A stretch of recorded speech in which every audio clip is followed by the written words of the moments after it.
to this week's Ingles on the Beat.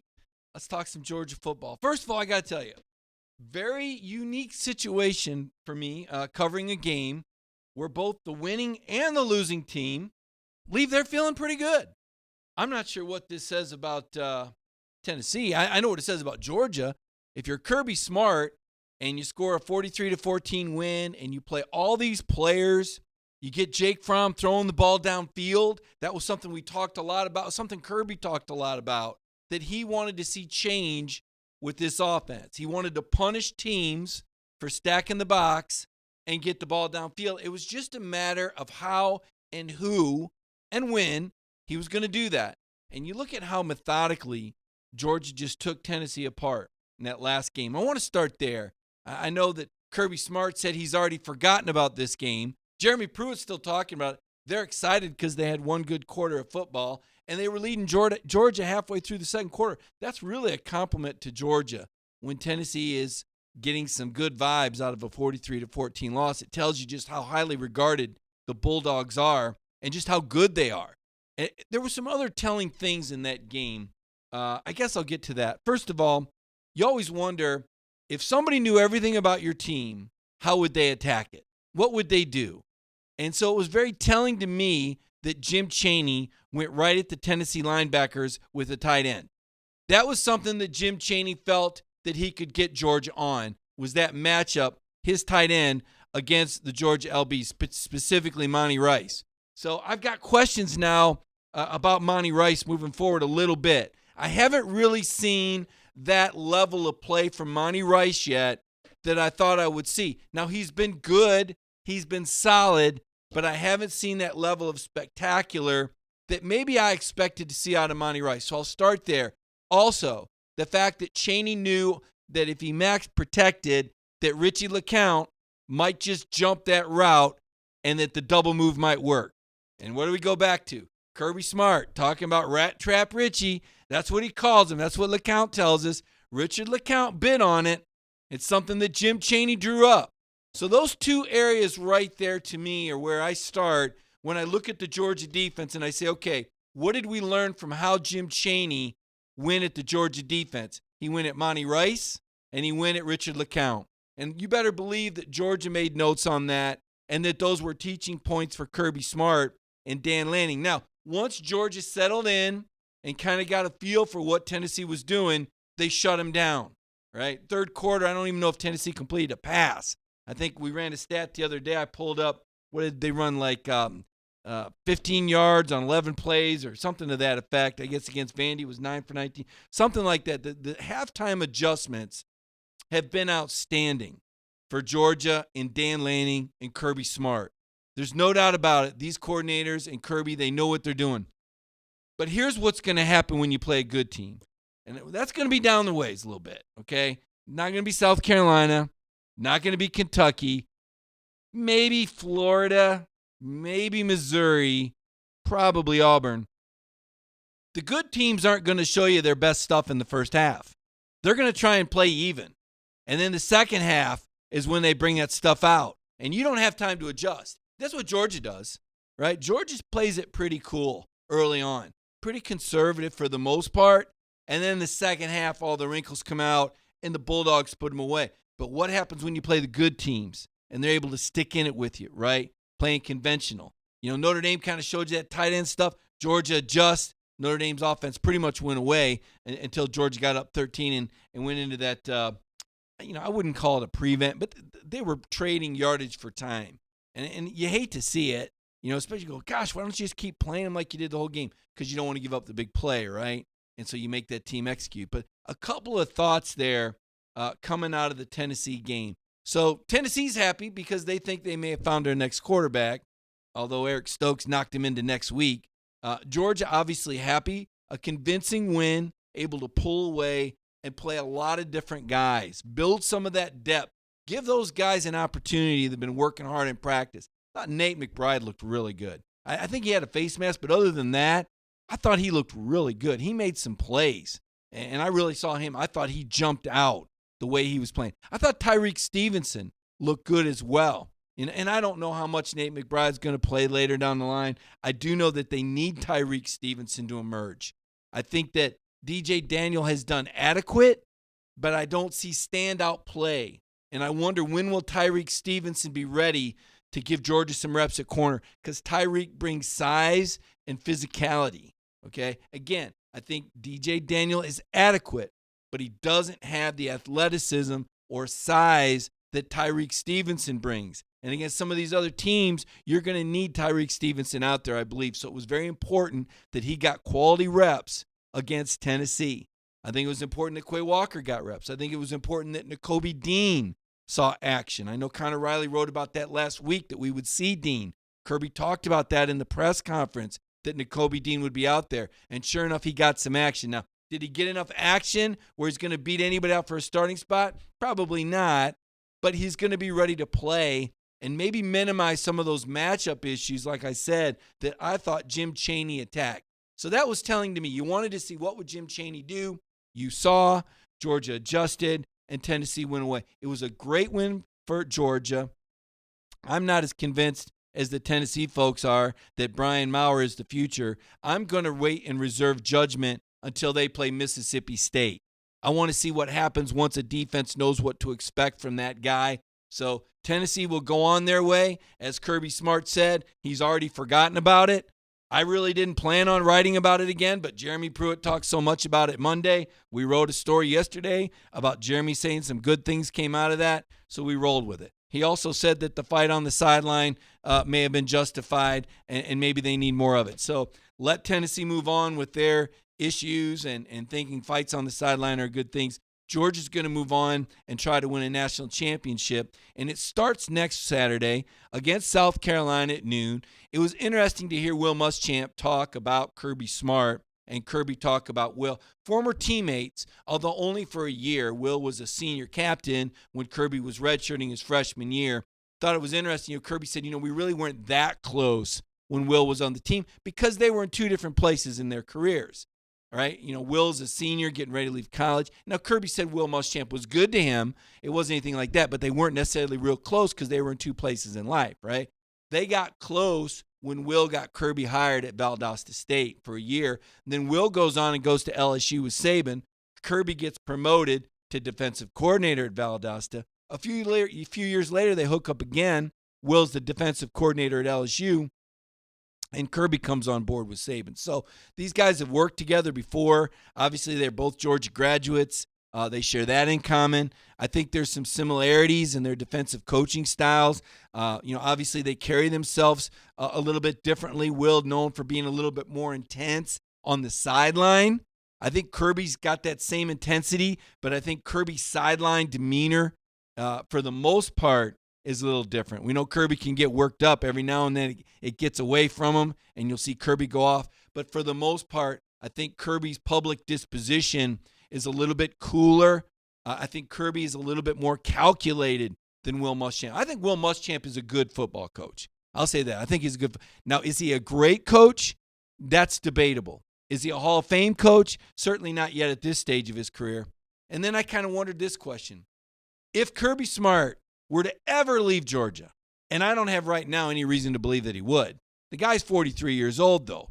Forever is a long time. But if he were to ever leave Georgia, would Will Muschamp, easy for me to say, would Will Muschamp be a possibility to ever come home to Georgia and coach the Bulldogs? I don't know that question, but it crossed my mind. I'm throwing it out there. I don't think there's any near or reason that Kirby Smart would leave Georgia. So I want to be clear on that. I just wondered, with Will being a Georgia guy, if the NFL came calling or whatever, would Will Muschamp ever be the guy? I don't know. I'm not sure how he would fit in back coaching his school. I'll tell you what, if Kirby ever left Georgia, sure would be a hard act for anybody to follow. And I don't see it happening, but at 43 years old, you always wonder. Right now I look at Kirby Smart as a guy intent on winning this national championship. He's a guy with a vision that's starting to come to fruition with all these facilities. What is it, $170 million in facilities that's gone up or been dedicated in that area since Kirby Smart's been head coach? I mean, Georgia keeps ascending and going up, has yet to reach the pinnacle under Kirby Smart. This could be the season. And I think it's fair to ask. I think it's fair to talk about. I think it's reasonable for people to have hopes because I think the schedule really works for Georgia this year. Now, it is back-ended or back-loaded, if you want to say that. I mean, this South Carolina game, I don't think it's a walk in the park. I'll go with Kirby Smart and what he says. I think every opponent is dangerous. I think every game presents its challenges. I think Will Muschamp knows what Kirby wants to do, and Kirby knows what Will wants to do.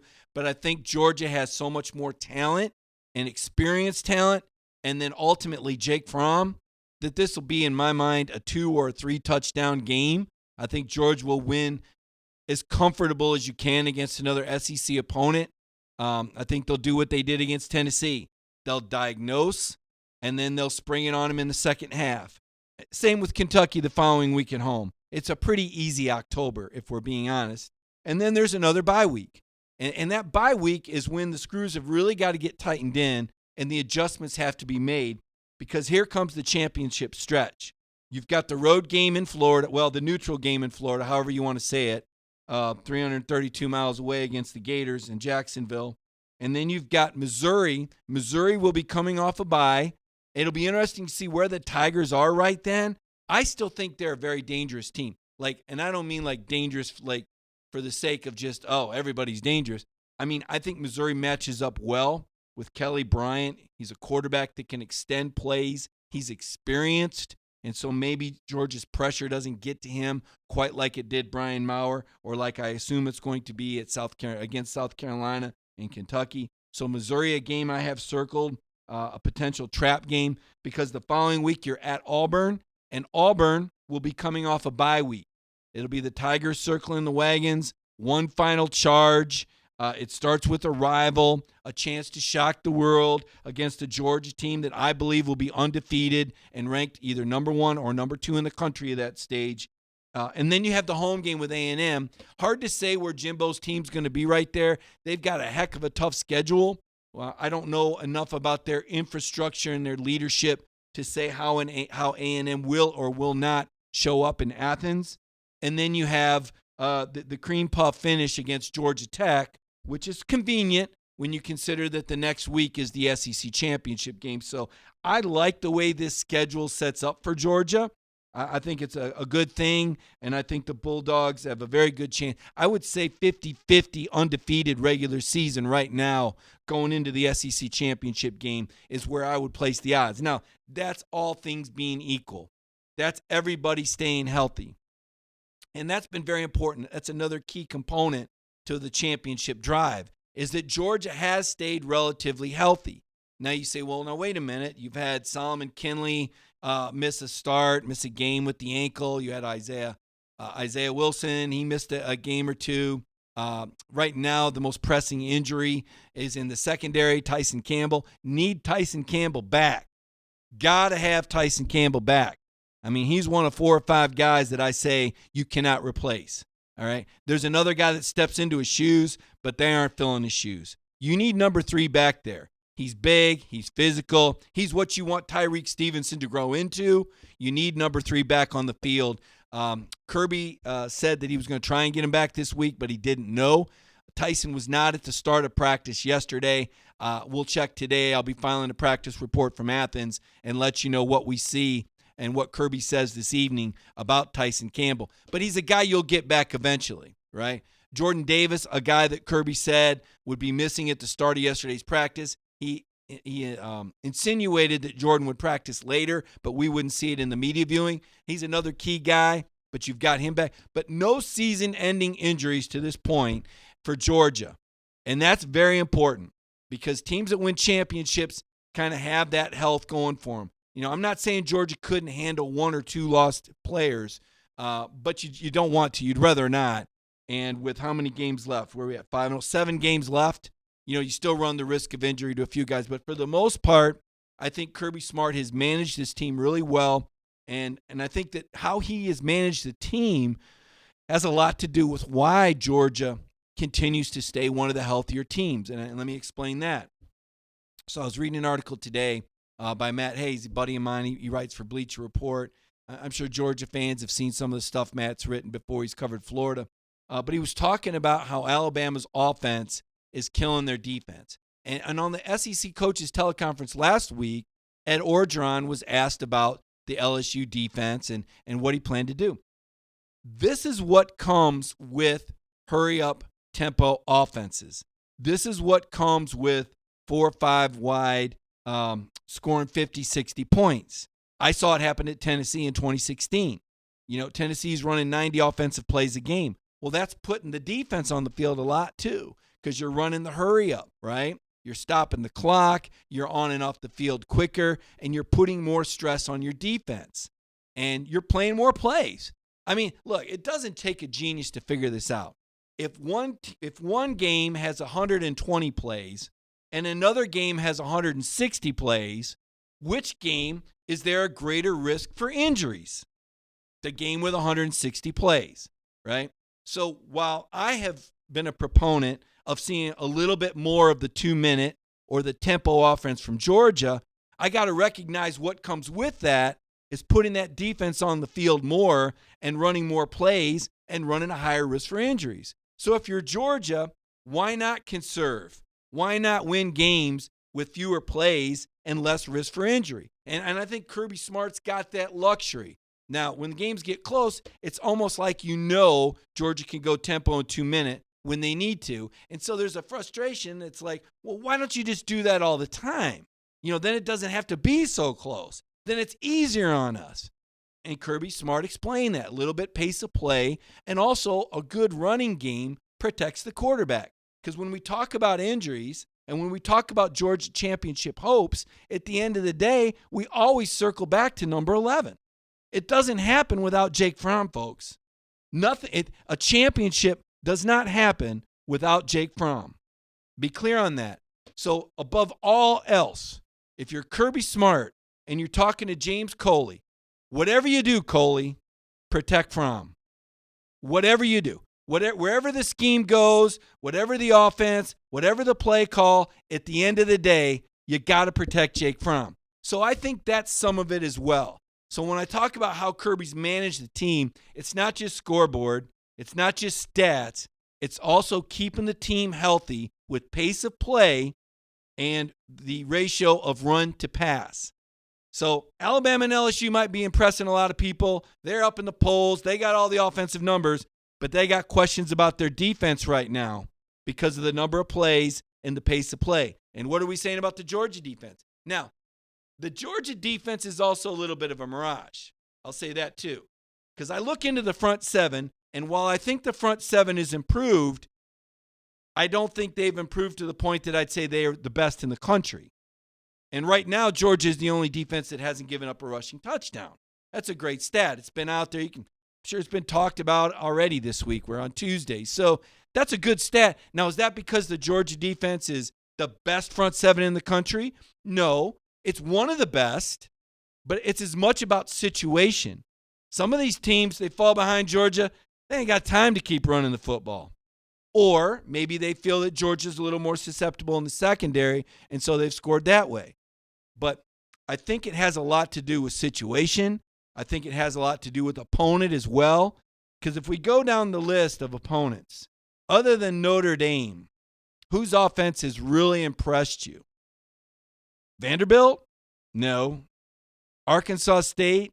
No. Murray State? Well, actually, Murray State did score some points, but one of them was a defensive touchdown, but maybe a good offensive scheme, but not good offensive players. Tennessee? Not at all. So now Tennessee's got good receivers. Let me double back on that. But their offensive line is horrible. Their quarterback play is limited. And I thought their running backs were just more than adequate. So Georgia really hasn't played an offensive juggernaut. Not yet. Even Brian Kelly said that about his Notre Dame team, that they needed more dynamic, skilled players. And he's right. Now, they did a lot with the tight end they had. That's for doggone sure. But those running backs, I don't think those running backs would start at half of the SEC schools.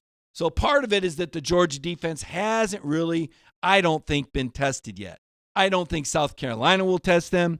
I don't think Kentucky will test them. I don't believe Florida's offense will test them. I do think Missouri's offense will test them. So that's the game I have circled there.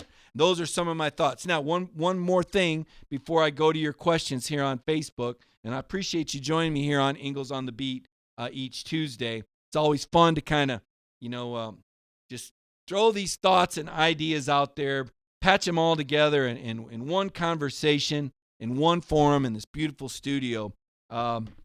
Short yardage. This is the remaining bugaboo for me. This is the remaining spot that bothers me about Georgia football is short yardage. And it's inexcusable. No reason for this. You've got arguably the most talented offensive line in the country. You have one of the deepest, if not the deepest, backfield in the nation. And you've got good receivers. So why is Georgia struggling in second, third, and fourth, and 1 or 2 situations? Here's the breakdown. 10 of 21. Now, I'm not counting Murray State and Arkansas State, all right? And believe it or not, there wasn't any short yardage situations against Notre Dame. So what we're really talking about is Vanderbilt and Tennessee. 2 pretty lousy teams, let's be honest.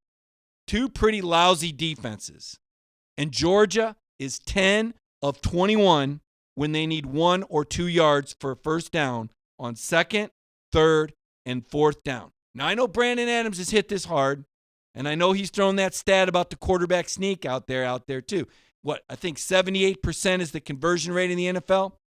Do you know of those 21 plays, Georgia hasn't run that once? Here's what has happened.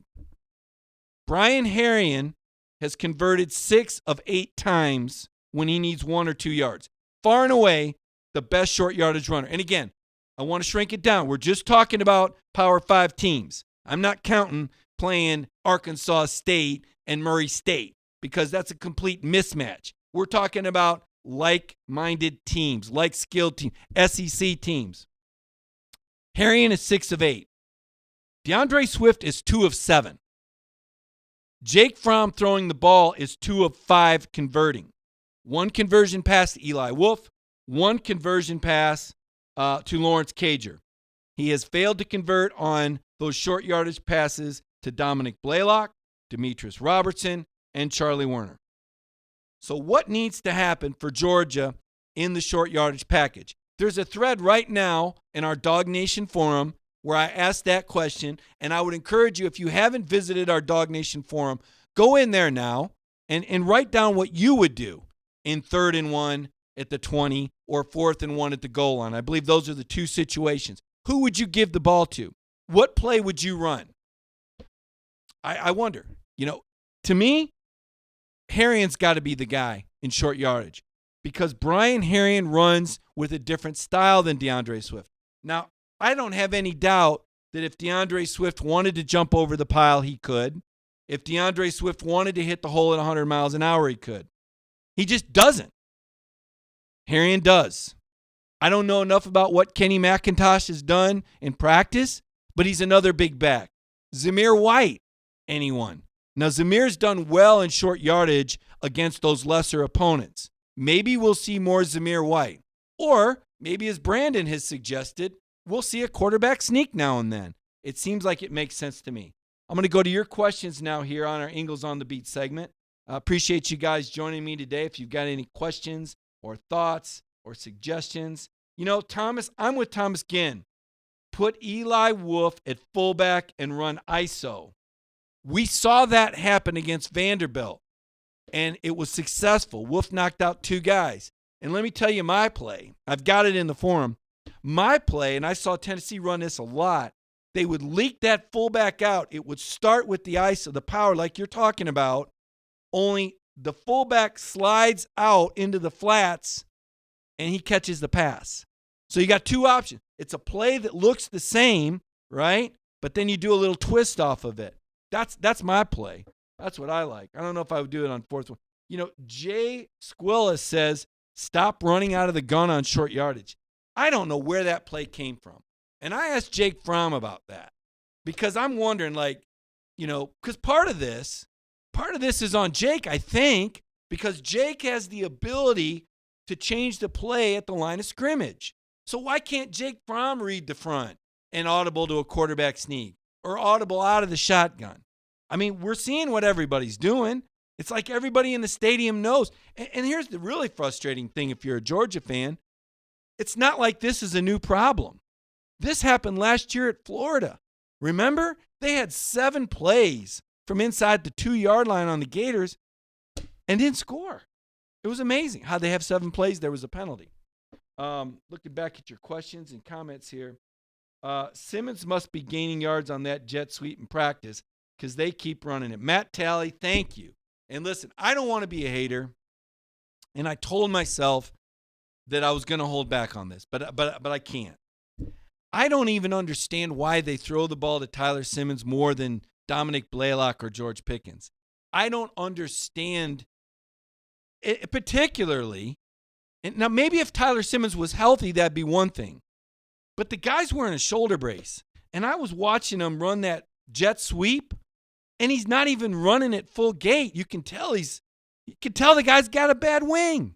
So why is he getting the ball? Why was he fielding a punt against Notre Dame? Well, they changed that, but why is he running the jet sweep? I don't get it. Now, Demetrius Robertson also not 100%. So I'll make that point. Maybe that's a play for 16 when he's healthy. But you saw when Demetrius caught that ball, he got caught from behind. That doesn't happen if his hamstring is at 100%. So that may be a little something of it. But where is James Cook? Let me get back to your comments here. Peter Jeffrey Wilson. I don't know, fired up, just, and right. Look at this. James Davis nails it. It's loyalty and a senior, and I get that. And that's got to be what it is because Tyler Simmons has been a good soldier. He's played special teams. He's been in the he's probably worked harder than anybody. You can tell that him and Jake have a good chemistry, but when it's November and when we're talking about this 5-game stretch and the bright lights come on, you better put the ball in the hands of the playmakers, right? I mean, that's just the way it is. Brian Herrien, early on, Brian's getting these carries and you're saying, well, Brian's waited his turn. Brian's done what he's been asked. Listen, Brian Herrien's getting the ball now because he deserves it, folks. It ain't about him just sticking around and waiting his turn. Brian Herrien's getting the ball because he's blown through people at the line of scrimmage, and it's taken 5, 6, 7 people to bring him down. And I'm standing in front of Brian yesterday, and when they say he's 210, he's 210. So I don't know where all this power is coming from. It's here, though. I'm telling you, this guy runs with as much heart as anybody I have ever covered. And tip of the cap to Brian Herrien, because those runs against Tennessee were inspiring. I mean, it was like, wow. So when you got a guy that runs with that much heart and determination, I don't know how you don't give him the ball in short yardage. It's about his production. It's not about loyalty. It's not because it's his turn. It's because Brian Herrien is outproducing DAndre Swift in short yardage situations. That's just the way it is. You might say, hey, DeAndre's an NFL back. He sure is. DeAndre's going to blow it up at the combine. Yes, he will. But right now, Brian Herrien is the guy that's money on short yardage. And I don't see any reason why they would ever go away from 35 again until things change, until teams start defending him differently, or until DAndre Swift takes a little different. Swift, to me, I would not say, I'm not going to say finesse because that's an insult and people could take that the wrong way. But DeAndre is a cutback runner. And what makes him dynamic is his ability to cut back and see those lanes behind him. And that doesn't always marry with short yardage. Now, if he added an over-the-top to his game, or if he showed he could lower his shoulder and submarine into but that's not Swift. That's not his game. He's got great hands. I think he's more dangerous as a receiver than a running back. I like the way he's running this year. He's running with authority. But in the last 2 games, against Tennessee and Notre Dame, I think he's had 18 and 17 carries, 35 carries. He hasn't broken a run longer than 23 yards. And that's unusual for him. That's a compliment to DAndre Swift that I'm throwing that stat out there. Because most backs in 35 carries don't break a run longer than 23 yards. But when it's DAndre Swift, we just kind of expect it. We just kind of expect a long, swift run every 10 or 15 carries. That's ridiculous. That's not reasonable. But that's what I've come to expect from the guy because that's what I see when he's healthy. When he's healthy, remember last November? He averaged 9.8 yards per carry last November. That's what I expected all this year. Maybe that's not reasonable. Now that he's getting, 18, 17 carries, maybe that's just not going to happen. Zamir White, though, looking better every time he touches the ball. He is the absolute definition of a slasher. I'm telling you, when you watch Zamir take those angles and he runs into space, now I want to see the evolution of Zamir White. I need to see more because as is, he's not that guy yet. He's still got to evolve a little bit, and I think that'll come with more carries. He continues to get a feel for the game. Remember, he hadn't played in a real game in a year and a half. This guy's only halfway through his season coming back from 2 ACLs, and to do what he's done already has been very impressive. So let's keep seeing what Zamir White does as a slasher. And then again, I'm not going to forget about Kenny McIntosh. That 66, 67-yard run, that left an impression. That was a big-time move by Kenny to have the vision and the ability to cut and the speed because the GPS numbers in practice are telling people that Kenny McIntosh is as fast as anyone else. Now, that's practice. We'll see what happens in the games and moving forward. Finally, James Cook. Where does he fit in? When does he fit in? This is a tough one. If you're James Coley, it's not like, you're keeping it like, I need to get this guy a carry and this guy. This isn't like youth soccer where everybody has to play the same amount of minutes, okay? This is big-time football, and you get in the flow of the game. And somehow or another, James Cook has turned into the human decoy. I've got to think that's going to change. I'm just not sure how that will change. When do I think that Zeus will get double-digit carries? Santiago asked that question. It's going to be a hot hand thing. It's going to be a flow thing. I don't think it'll be ever drawn up for him to get 10 carries in a game. I think it's going to have to be a situation where he looks really good and they continue on and they stick with the hot hand. Josh Hobbs says, I thought Cook was going to play way more. He's played a lot. We just don't see a whole bunch in terms of the number of touches that he ends up getting. But he's on the field quite a bit. I do agree with Cotius Arnold that they have to get Cook the ball more, as much for his mental health.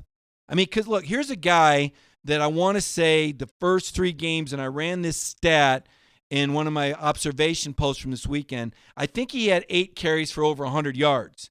And then the last 2 games, 1 carry for minus 4 yards. So kind of wondered. Jesse Toole is convinced that Cook will be featured more as the games ratchet up. Jesse, I would agree with you. This could be Kirby managing a situation again or Coley managing a situation, saying, look, Cook, we're going to need you in November, man. We're going to need you in that 5-game stretch. Right now it's developing, managing, working some different plays, showing some looks, and believe it or not, building tendencies just so you can go against him later. Because that's what happens to Georgia. I don't know if you've listened to what Kirby's talked about, and he said this would happen last summer. When teams play Georgia, they know they can't just go out there and play their conventional style because Georgia scouted them. Georgia knows what they do. So they say, you know what? The first 4 games, we've run this play here, here, here, here. Against Georgia, let's line up, same formation, same look, only we're going to run it here. And it works because Georgia's like so well coached to defend tendency. So coaches intentionally build tendency, and then they break tendency. It's kind of like what Georgia did last year against Alabama on defense. All year long, it seemed like we saw this vanilla Georgia defense. Didn't see many pressures, didn't see many blitzes. Against Alabama, Kirby pulled the pin. And you see all these pressure packages, and they get to Tua early and knock him down. He was hurt the second or third play of the game. And then he finally got knocked out later. But they saved it. They didn't use it earlier. They didn't have to use it earlier. I don't think it would have mattered against LSU if you want to bring that up. But they didn't really have to use it earlier. It was always there. I feel like Georgia is very well stocked with plays and schemes, and Kirby and his staff are very careful about what they show and when they try to trot it out. Dejari Giles says we have to use our tight ends more outside of blocking. Dejari, I will say this. You got to throw to Eli Wolf more. And I'll say this too. Charlie Warner's just not as good a receiver. He's not as fast, and he doesn't get it open as well.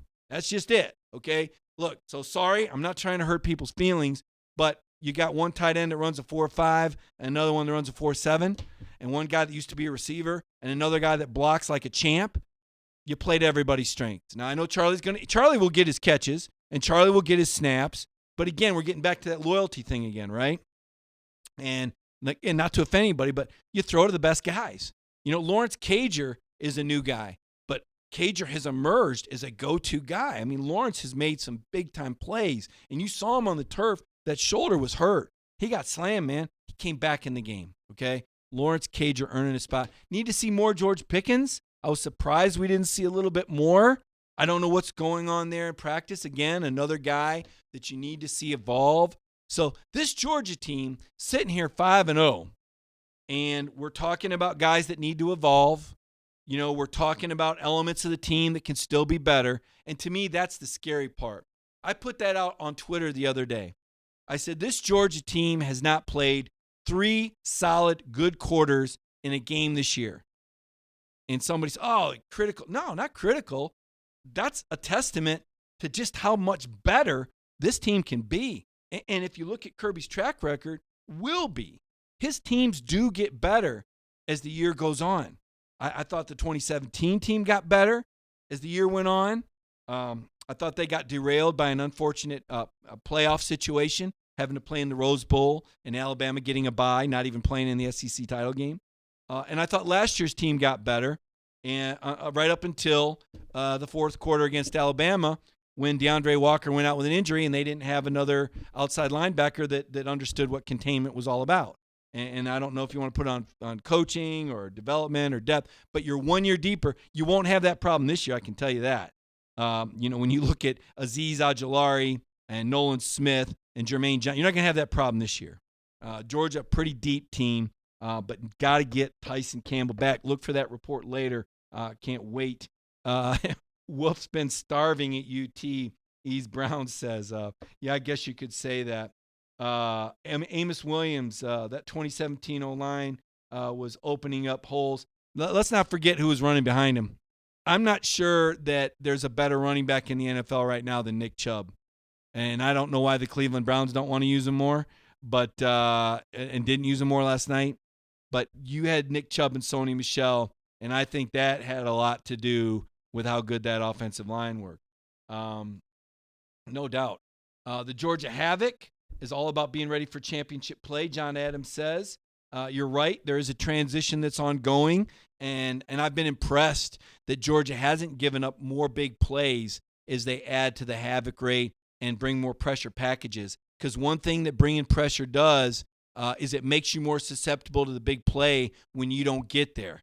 Now, remember, that big play that Tennessee hit was max protect. Kirby was telling us about it. They left 7 guys in to protect, and that's why the receiver Callaway had time to do that double move and turn Richard LaCounte into Rat Trap Richie, as Kirby calls him when he breaks assignment or bites on that fake. And Kirby also said this about his secondary. When they do get beat, and when you blitz and do some of the things that George is doing, you're isolating those guys without much help. They're more susceptible to that. So he understands that. That doesn't mean you pull the guy out of the line. Because, look, LaCounte came back, and, I mean, he delivered a shot on Dominic Wood-Anderson and knocked that guy back to Yuma, Arizona, where his junior college was at. I mean, for a little 200-pound guy to blow up a 260-pound tight end and not get a targeting call, I mean, that was textbook. Richie LaCounte showed me something there, folks. I thought that was big, and I think that's the type of hit that carries over into the next week that the South Carolina receivers see, and even though they want to pretend they didn't see it, it's in the back of their head that number 2 will light you up, and so will number 27.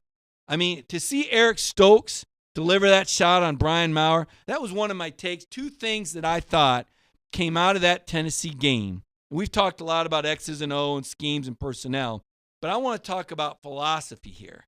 One is the swag factor, or swagger, however you want to say it, code for confidence. But to see Jake Fromm singing Rocky Top going out of that post-game press conference, it was like, what? I mean, that's not the Jake Fromm we interview every week. That's not the guy that Jake Fromm is the guy that makes sure that he answers questions like he's diagnosing a defense and running a play. He's going through his transition of possible answers to find the right one that's politically correct and represents the school the best. That's Jake Fromm, right? Jake's the airplane pilot who's got all those controls, that understands what all the gauges mean, and when you talk to him, it's this simple, nice conversation, but beneath it is the human computer. So for Jake Fromm to have that moment and share that moment, not just with teammates, but media, the fan base, for Jake Fromm to sing Rocky Top, let me tell you, that was a moment I will not forget. And you know, he actually sounded good. And you think, well, of course he did. He's Jake Fromm. What doesn't he do well? I'm sure there's something in life that Jake Fromm is not good at, but I don't know if he's found it yet. He actually sounded good when he sang it. I don't know if you saw that clip, but he didn't just belt it out. He actually sang it. Like, were you ever in choir, Jake? Because that sounded pretty good. So that was one thing. The swag, the confidence, the personality coming out of this team now. You're starting to get a feel for these guys. They're having fun with it. That's important to have fun with it while you're winning these games because it's stressful, man. We talked to Michael Barnett before the bye week. He's like, man, I got to get out in the woods. I got to see the dogs running in the open. He's got to, smelling football. These guys go at it hard, man. I'm telling you, the discipline, the focus, the commitment that Kirby commands on a daily basis, that's tough. They needed that bye week, and they need more Jake Fromm singing, and they need more dancing in the locker room after games because you got to keep it fun. That's a trend that I've seen with championship teams. They have personality, they like each other, and they have fun. And the buy-in factor, which has been a given. These guys are all bought into Kirby Smart. And then number two, something that had been missing, I thought, was the intimidation factor. Now, the 2017 defense was intimidating. And I saw that from afar as a beat writer at another school. But I didn't think the 2018 defense ever really scared anybody. They were good, but they didn't really scare you. But seeing LaCounte bring the hat, seeing Eric Stokes with the hit stick, need to see more of that. Need to intimidate opponents. Need to have a presence. It's starting to happen. It's part of Havoc. It's part of the mindset that Dan Lanning and Kirby Smart are creating. So two very important things coming out of that game. The swag, the personality, and the intimidation factor. Those are two characteristics of championship teams. Amos Williams, Bama doesn't dance after game. That's great. I don't care about what Alabama does. Alabama, they break the bell curve in a lot of ways. They change coaches every year. You just got to tip your cap. Alabama got momentum going with Nick Saban, and it's never really stopped. Okay? And give him credit for that. They do it their way. Alabama does, I'm sure, have some other activities that are team building or team bonding. I'm not going to say that there's only one way to do it, but I will tell you that what's happening at Georgia is healthy, and I'll tell you that it's not by accident. Kirby Smart invested some time and some of the budget into some team building and leadership activities this summer. Those were important things for Georgia. This is how Kirby's going to do it at his program. If you like how Alabama does it, you can turn on TV and watch them or drive down to Tuscaloosa. Chad Black, Aziz brings some scare factor. There's a reason why Aziz Ojulari was appointed a team captain as a redshirt freshman. That's Kirby making a statement. Gary Strickland, weeks 5 to 7 will determine what kind of team we have, Gary says. I would agree with that. What's going to happen the rest of this month is what sets the table for that championship run. You guys have heard me say it every week, waiting for November. That's when we're going to find out about this football team. Let's see here. Kathy Green. I don't know. It looks like there's a side conversation going on in here that I have somehow missed. Hannibal Barcus, Crowder will be a first-round pick if he learns to wrap up on every play. Should have 17 tackles and 7. Bit of an exaggeration. One, the fact that Tay's getting back there, okay, mission accomplished. And remember this, one of the things that Kirby does to keep his team healthy, they don't tackle in season, okay? They wrap up, but they don't go to the ground. I think that does have an effect. I think that probably does hurt the tackling in games a little bit, but you have to ask yourself if it's worth the risk in practice, the injury risk in practice, to work on tackling. Right now, I think that I think that Kirby Smart is managing it properly. Let's see here. Mike, it's important to talk about better plays on short yardage, play action, and hit the tight end. Jose Ortiz says. We talked about that a little bit earlier. There's a really good discussion on that in our DawgNation forum. Hopefully you've discovered that. If not, you need to find it. If you Google DawgNation forum, you will see the DawgNation community. And hopefully all of you have the app. You can find it on the app as well. I strongly encourage you to get a sign-in, get your own screen name, because myself and Brandon Adams and Connor Riley and Jeff Santel, we're always in that forum, and it's a really good way to communicate and also have some fun. You know, we can write some things in there. Maybe they aren't stories, but they're just little nuggets that you can read, or you may have a question, and it's a good place to ask because, as I said, we're all frequenting that very often in the DawgNation forum. Thomas Bates says Marc Webb is quietly having a great year. He's a guy that everyone forgets about. Yeah, Marc is a blue-collar guy. I need to see a little bit better coverage out of Marc.